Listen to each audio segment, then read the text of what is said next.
You're listening to The World at 8 with Lynn Moser. The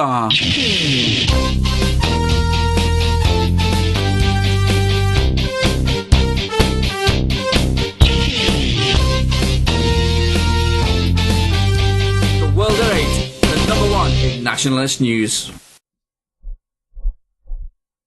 Headlines of the news today, the 26th of March. The Oxford 6 groomers have been plying their trade since 2004. Labour Councillors behaving badly yet again. British employers putting the British last, not first. Yet more illegal workers in an Indian and Chinese restaurants are found. Member states of EU to fund deportation returns. Spanish in firing line from Finance Committee of EU.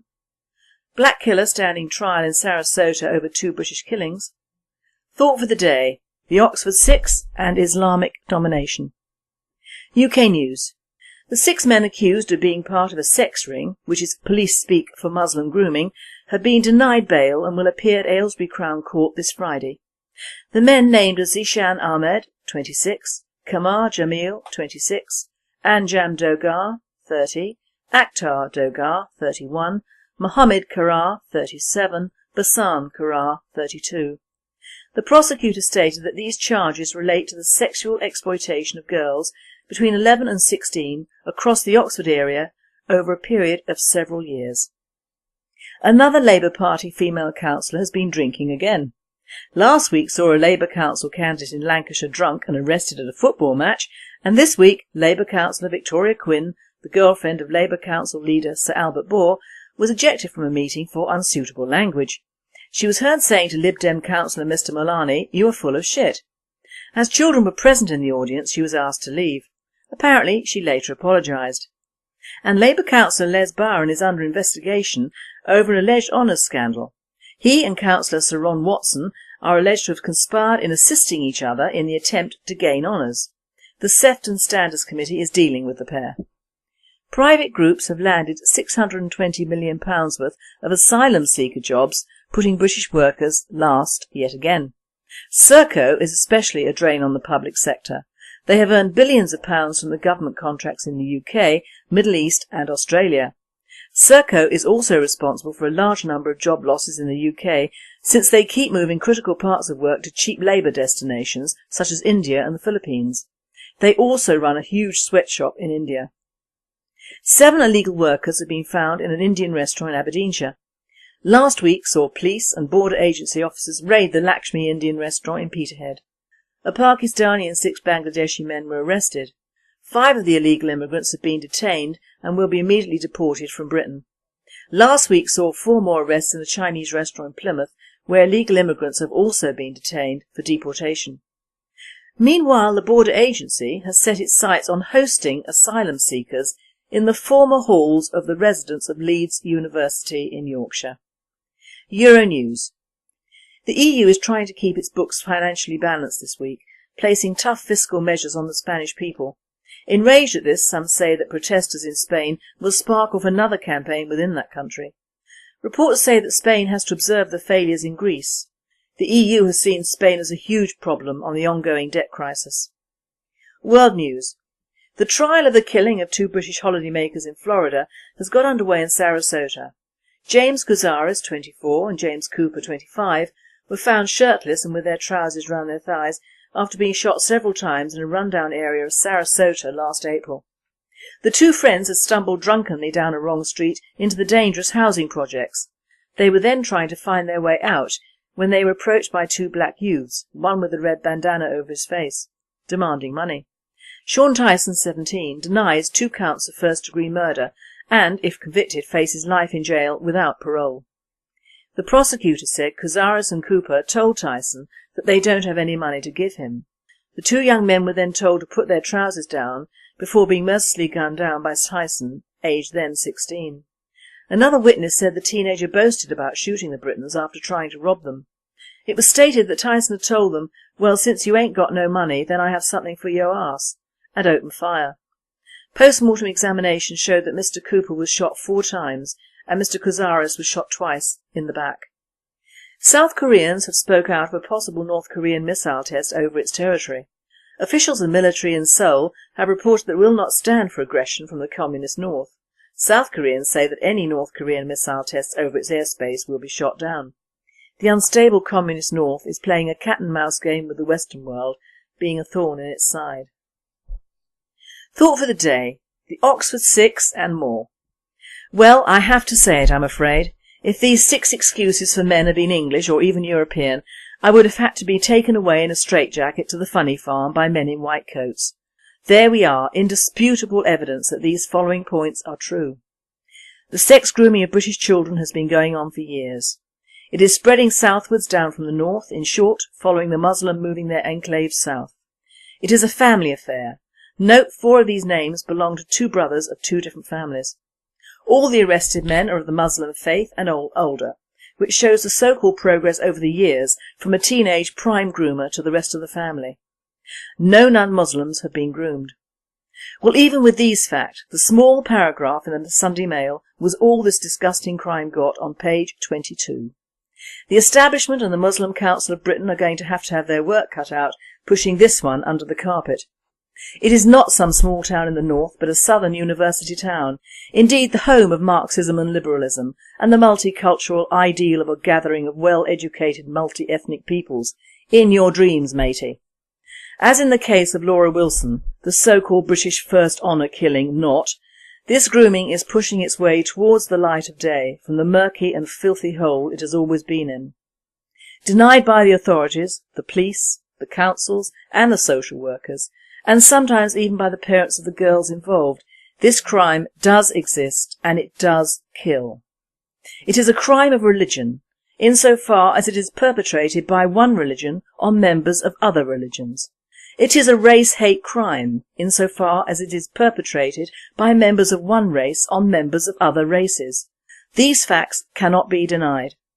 In the case of Mohammed Merah, Nick Griffin has encapsulated this position brilliantly. It is the aspect of jihad and the Muslim religion. These sexual groomers are not jihadists. Their moral bank is bankrupt. It does not have the whiff of revenge for deeds done or not done, but it has the whiff of greed and lust. These animals always target the very young and the gullible, as indeed in the good old days of slavery, both white and black, which was honed to a fine metal under the Islamic flag. Nothing has changed. People do not change. They do not go from a wonderful, peaceful, all-encompassing religion to killing and enslaving all who come under their auspices, whether in adopted countries or countries they were born in.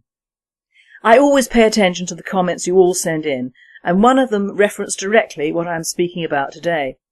I will not mention email names, but it is highlighted the fact that the Western world kowtows to the Saudis because of oil. Everyone knows that Moses turned the wrong way towards milk and honey and ignored the oil. So it is with this in mind that the Saudis and most rich Muslims in general are turning their thoughts towards Europe and the time when either oil is finished or we have an alternative source of fuel. They are buying up huge swathes of land around England, especially in the Midlands and southern parts, for so-called schools or Islamic centres. In fact, they have been doing this for some years. We down south were fortunate in meeting last week in a wonderful conference centre set in the middle of our region. We were also dismayed to learn that the company De Vere has sold this hotel and marvellous 32-acre site to the, wait for it, the Ahmadiyya Muslim community. Oh yes, my friends. Like most of the other purchases throughout our green and pleasant land, this acreage is near a main road, totally secluded and on a hill. Are we thinking fortification here? Well, I am. It is reportedly going to be used for a school. It will house, apparently, 140 young men, all over the age of 16, and 20 teachers. Unreportedly and unofficially, it will also probably house all sorts of weaponry, a huge madrasa, Muslim centres for all sections of the Muslim community, and weapons of mass destruction. Oh yes, and vast amounts of cash, because the Muslims never do business through our banks or clearing houses, as we are unbelievers. It is this community that also organises the massive Jalsa Salana festival, upon which last year 30,000 Muslims attended from all over the UK and the world, in Hampshire, and many local people in Surrey feel that this school will also house that as well.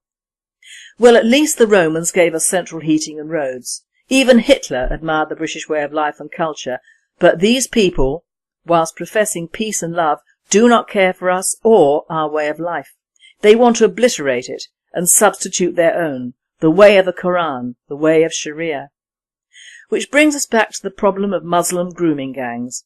Well, the problem is that they are moving south, and the more Muslims you have in a community, or rather outside a community, the more this problem will raise its very ugly and putrescent head. The main problem is ignorance, ours and the government and local councils and businessmen. They do not know that Muslims do not appreciate good manners. They do not appreciate us bending over backwards, except in a sexual sense maybe, and they do not appreciate tolerance. Because they practice none of these attributes, so to them it is weakness. They do not sell their land for churches or British shops and businesses, and never have. They colonise by money, not by fear, of which we should be, ladies and gentlemen, very, very frightened. There is a story of Brazil many hundreds of years ago before it was known. The Spanish were the first to go there, complete with soldiers and priests. They marched in to dominate the local Indians. The locals killed them all. The Portuguese then went over. However, they went with beads and trinkets. Guess what? They settled, and now Portuguese is the language spoken in Brazil, not Spanish. Now, the local Indians didn't fare much better, but it is proof that nowadays, especially if you conquer a country and people by money, not by soldiers and democracy. Everyone wants what they think they are entitled to, not what somebody else thinks they are entitled to. You win by money, not words. And that is what the Muslims are doing, buying us as a land and as a people, overtly by purchasing key areas of land, and then subvertly taking whole generations of young women and children and blighting their lives forever. How do we stop it? Well, we stop all immigration now. We repatriate illegals. We stop halal killing and refuse to handle all meats from this method of slaughter. We refuse to sell land and businesses to people who have not been in the country for less than 30 years or born in this country without a British business partner. We make laws to prevent outside communities buying up land from private owners. This is just the start. They want to take England over by money, so it is justice to attack them with money. Hit them in the purse. Make life not so easy for them, and the Muslim grooming would, I feel, leave this country, along with hopefully massive amounts of Muslim people. I do not feel any animosity towards them in particular, but I feel that they and their backers are not only taking over England, but attacking our culture and our people as well. This is bad because in most cases our government is paying them for the privilege of doing so. Firstly, with huge payouts to many Muslim immigrants. Secondly, by so-called aid to Pakistan and the Indian subcontinent. Thirdly, by encouraging their religious communities to buy up whole areas of our land. And fourthly, by grovelling to the Saudis, who are a miserable bunch of jumped-up goat herders. My thought for the day: get some backbone, British government. Put more money into the country and businesses, so we are not so vulnerable to these dangerous outside forces. In short, get a nationalist government in fast, or it will be too late.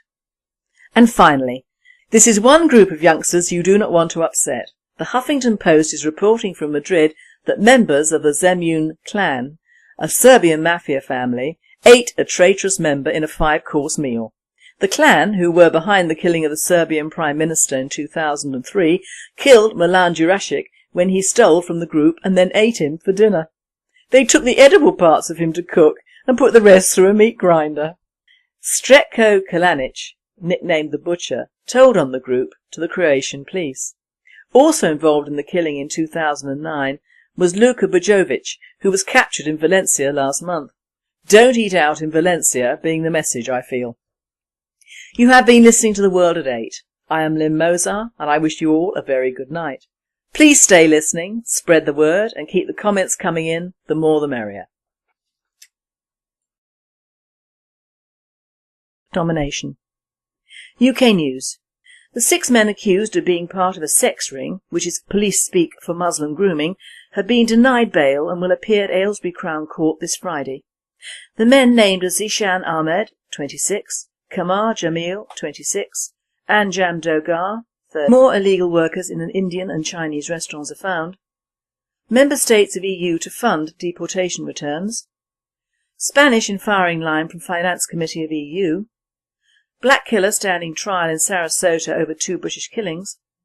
Thought for the day. The Oxford Six and Islamic Akhtar Dogar, 31, Mohammed Karar, 37, Basan Karar, 32.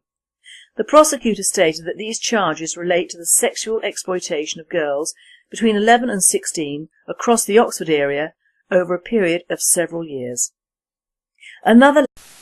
You're listening to The World at 8 with Lynn Moser. The